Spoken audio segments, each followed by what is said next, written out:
everyone, it's Nonna Grace, and I'm from Western New York. Today was a beautiful sunshiny day.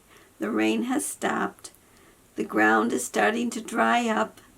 The chickens are doing well. I took the white hen out of the chicken jail and I put the brown hen in. Jim had to help me because that's the one that bites.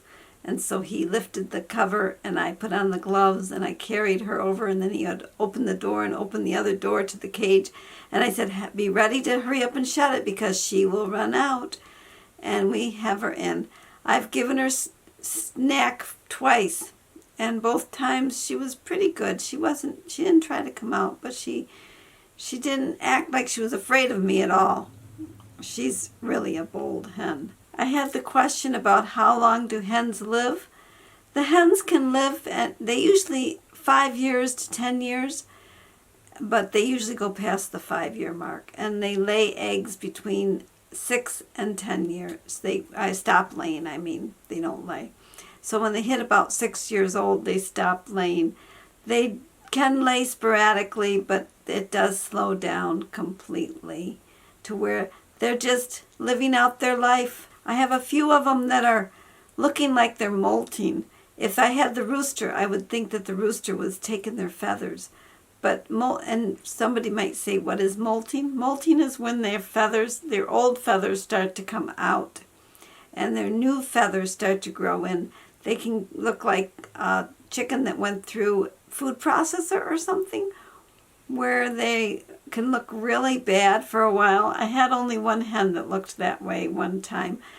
I had not had any other hens that did that. And when she was that way, she hid. She didn't want to be seen by anybody. It's like if you ever put any clothes on a dog, the dog will kind of cower because it really doesn't like the way it looks. And then when you take it off, they wag their tail and they're so happy. Same thing with chickens.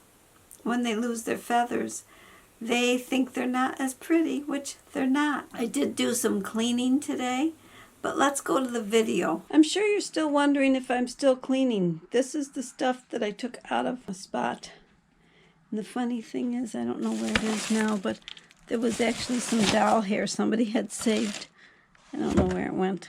I took it out of this area. This is a fish tank that I had here, and there's a few.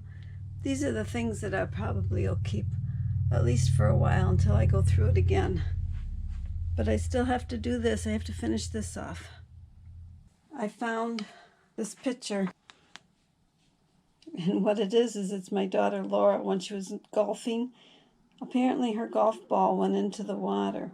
I did a little bit of cleaning, not a lot. I'm trying to go through some papers, and you know what hangs me up? I get hung up on throwing things that are not mine away, which is, they're my mother's things or things that my dad had, and it's paper stuff, and that's what will hang me up because it's like I know I'll never get another piece of paper from her or from my dad. I actually found my grandfather's immigration papers. He was 50 years old when he came to America, and that was my grandfather. My father was 7 the first time and 13 the second time when they stayed.